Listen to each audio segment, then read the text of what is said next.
सवाल आपसे पूछती हूँ। एक प्रतिशत है इस देश की जनता जो लगातार चुनाव दर चुनाव 18% के आसपास जो कांग्रेस पार्टी को वोट देती ही देती है। क्या आप उनके साथ नाइंसाफी नहीं करते हैं जब इस तरह की आप लोग खिलवाड़ करते हैं? क्योंकि अल्टीमेटली तो इलेक्शन स्ट्रैटेजी एक होनी चाहिए ना। वो स्ट्रैटेजी को बार बार क्यों अपनाते हैं जो आपको ही उल्टा अपने पैर पे कुल्हाड़ी मारने वाली स्ट्रैटेजी है? अंजना जी, कोई पैर पर कुल्हाड़ी मारने वाली स्ट्रेटेजी नहीं है। एक लाइन में सिर्फ जवाब दे दूं कि ईडी ने 2015 में ही नेशनल हेराल्ड के केस में क्लोजर फाइल कर दिया था।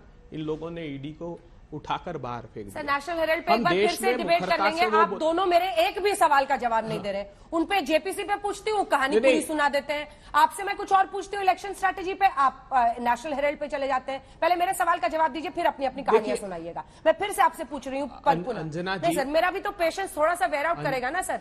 एक बार आप लोग जवाब नहीं दे रहे, मुझे जवाब दीजिए ना। 2024 सामने है, दरवाजे पर है, और बीजेपी कह रही है पीएम का अपमान किया, और उस थ्योरी को बाई करने वाले लोग हैं जो इस बात से आहत होते हैं कि पीएम का अपमान किया गया है। आपकी स्ट्रैटेजी क्या है साहब? और ये पैर पे कुल्हाड़ी मारने वाले स्ट्रैटेजी क्यों अपनाते हैं? 18% लोग जो आपके लिए हर बार वोट करते हैं, उनकी प्रति कुछ तो जिम्मेदारी होगी आपकी।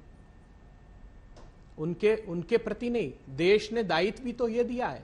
140 करोड़ जनता ने दायित्व दिया है कि प्रतिपक्ष में रहिए और सरकार का मार्ग प्रशस्त करिए।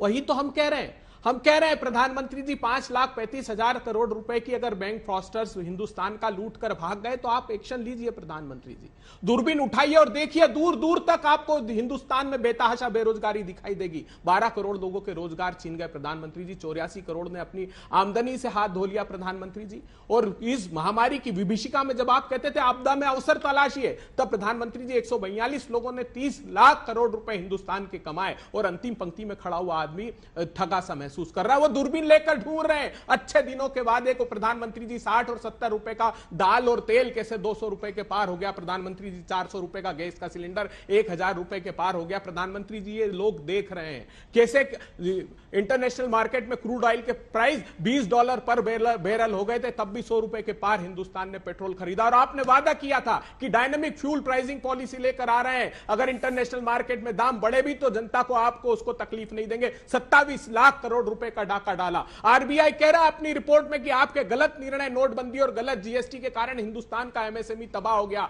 60 लाख एमएसएमई प्रधानमंत्री जी बंद हो गए, लेकिन चंद धन्ना सेठों के अलावा आपको कुछ दिखाई नहीं देता। यह दायित्व हमको जनता ने दिया है और हम इसीलिए हम समालोचना करेंगे, मार्ग प्रशस्त करेंगे। आप बार बार उस पर मुखौटा लगाने के लिए, जैसा आप ये कह रहे थे अभी सुधांशु त्रिवेदी जी, तो मैं इनके लिए कहना चाहता हूं कि सचमुच में तुम खलनायक हो। नायक का सिर्फ मुखौटा है, अभिनय में महाछलावा है, अभियान बहुत ही छोटा है। बहुत छोटा उद्देश्य इस सरकार का दिखाई देता है हमको, जब वो अंतिम पंक्ति में खड़े हुए लोगों के न्याय करने की अपेक्षा धन्ना सेठों की ढाल बनकर खड़ी रहेगी, तब हम अपने दायित्व को निभाएंगे। और यही देश की जनता देख भी रही है। इसीलिए आहिस्ता आहिस्ता उसके परिणाम राज्यों के स्तर पर देखने को मिल रहे हैं। आपने जो महाराष्ट्र में किया वो क्या किसी से छुपा है? आप क्यों एक के बाद एक 5 एमएलसी चुनाव इस फरवरी में 5 में से 4 हार गए प्रधानमंत्री जी? और कहां? नागपुर जो राष्ट्रीय स्वयंसेवक संघ का गढ़ है, 3 साल से लगातार वहां पर आप चुनाव हार रहे हैं। अमरावती में फडणवीस साहब के निकटस्थ आदमी बुरी तरह चुनाव हारे प्रधानमंत्री जी। आप छत्तीसगढ़ में 25,000 वोट से चुनाव हारे उपचुनाव, राजस्थान में 21,000 वोट से उपचुनाव हारे,